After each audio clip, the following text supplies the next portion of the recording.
Well, who said privileged people are not privileged? Now, Trudeau returned from G7, is purportedly stayed in a hotel and was let go in 10 hours. Of course, he's the PMO, he's the Prime Minister, for crying out loud. You know, protocols were done, he's got his results. Adios, amigos. But he says he'll respect the 14-day quarantine at home. You know, he's the Prime Minister. He's not going to be sitting in a hotel and being fed with bucks of whatever. You know, that rules that what is good for the goose is good for the ganders. There are exceptions. I'm quite sure those noisemakers, it was the Queen of Buckingham Palace. You know, she will not even go through that channel. So rest the case, conservative. If you don't have better things to do, let my PMO stay in peace. At least he's gone out there and had chat, respectable chat, with the so-called G7 leaders. And I'm quite sure he will fit in nicely. Not quite after my lady, dear Angela Merkel, will be stepping out of the world politics as one of the most experienced, senior and successful leader of all time. A woman, for you bald guys who think ballless people cannot have balls to manage things.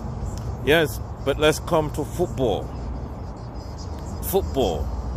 Now imagine, poor little Haitian goalie, a backpack. You know, as a footballer, I've always speak against kicking ball back to the goalie, regardless of the situation. But that's what happened to Haiti. Haiti against Canada, a 1-0 goal, have made that guy the dark horse in the history of football. Simple, innocent ball passed to him, bounce on something, most likely a rock, which is possible, and then did a lone goal, depriving them of World Cup entrance. Oh my God, could you imagine? A poor guy. That begs the question of the jubilant country Sierra Leone, penalty taker. You know, penalty kick at the moment when a goal makes a big difference. A save make a deep difference. But the honors was more on the kicker, because Sierra Leone needed one goal to go to the African Cup of Nations, and Benin goalie just needed to stop it for them to advance. Now, the human hypocrisy, everybody was rejoicing, including me. Imagine if the spirits, the gods of football, I'm quite sure, the gods of football were on the side of the kicker. Because when you look keenly at the taking of the penalty, the Benin goalie took the right decision, going right where the ball was kicked. But unfortunately, he went too low. And fortunately for the Sierra Leone penalty kicker, cool and calculated thunderstorm was forced with the gods of football to enter, and it was a goal. Penalty kicks, shots are things that can make or break. That brings me to NBA basketball. Too many injuries have diluted the impact of the playoffs, yet still entertaining. But that's the part of games. Too many games, too many pressures. Even during COVID, the NBA need to step up. But the Players Association also need to step up to be ready to take a down payment and have a shorter season. Imagine LeBron James, Anthony Davis, Kawhi Leonard, Kyrie Irving, James Harden, and the list goes on and on with injuries, making the NBA race for 2021 rather mediocre-ish, you can say. You remember people were saying the Toronto Raptors won because the Golden State Warriors had one of their key men down. But that's sport. The reality is it's pool money. And for goodness sake, sporting games across the world should think of prize for the common man. Imagine the ticket cost of going to NBA matches or that American throw ball they call football, or even football in the Euros. It is too much. It used to be a people's family game, but now it is corporates that buy these things. The world have to wake up that money is not everything. And this trading and shopping and taking super teams. But I'll be remiss if I don't come on the meltdown in Milwaukee. A game that they had under control and they allowed it to slip. But are they dumb? Are they stupid? No.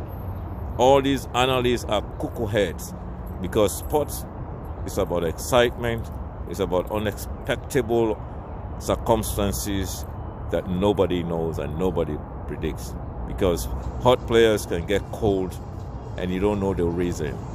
So Milwaukee Bucks will bounce back. They are young, energetic, and they are going to shake up KD and James Harden. I think this is the moment for the Greek freak.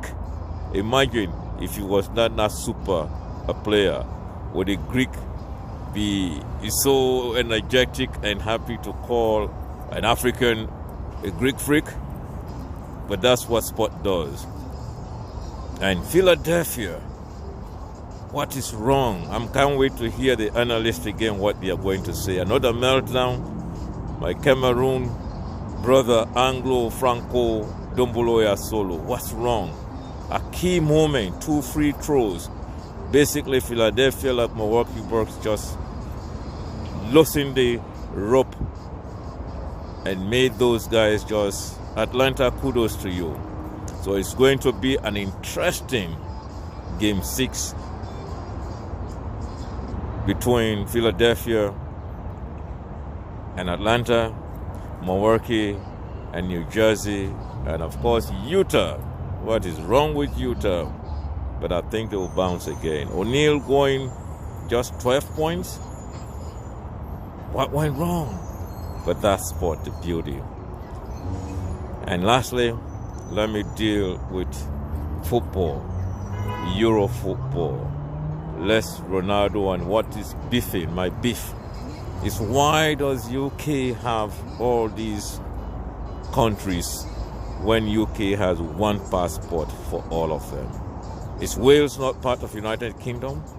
Is Scotland not part of United Kingdom? And if Northern Ireland have qualified, are they not part of United Kingdom?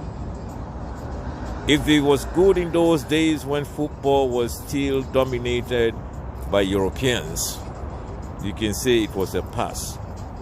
But it is time to change it. Could you imagine there were times in the history of football when Africa was sending only one team? UK is a country. Wales is part of that UK. Scotland is part of that UK. And we hope after next World Cup that FIFA is going to rethink. And until UK play as UK, England is on the drought. And Belgium, time is running out. This is your chance as a golden growth thing. If you miss it this time, yes, the fire will be out. And England, with all the Premier noise, can you Premier yourself? The drought has been too long. Yes.